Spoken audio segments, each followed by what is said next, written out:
Éducation à présent, l'accès à l'éducation publique est censé être un droit fondamental pour tous les enfants se heurte à des réalités préoccupantes alors que les frais de scolarité sont théoriquement gratuits.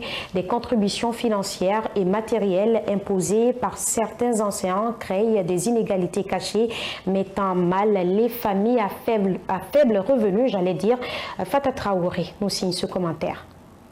Alors que les écoles publiques ont été conçues par l'État pour permettre à tous les enfants, quelles que soient leurs origines sociales ou économiques, d'avoir accès à une éducation de qualité afin de réduire les inégalités et offrir à chacun les mêmes opportunités d'apprentissage, cependant, une autre réalité se manifeste dans ces établissements publics en Guinée. Bien que les parents d'élèves soient épargnés par les frais de scolarité mensuels, les petites contributions demandées par les enseignants peuvent s'accumuler et peser lourdement sur le budget familial. En effet, les élèves sont souvent sollicités pour apporter des fournitures comme des savons pour nettoyer les classes, des balais ou même de l'argent pour acheter certains livres. Ces demandes fréquentes peuvent à la fin de l'année représenter un coût équivalent voire supérieur aux frais mensuels d'une école privée. Hormis ces petites contributions, il a été également constaté que certaines enseignantes exercent des activités commerciales au sein des salles de classe, obligeant ainsi les enfants à acheter des produits ou à crédit.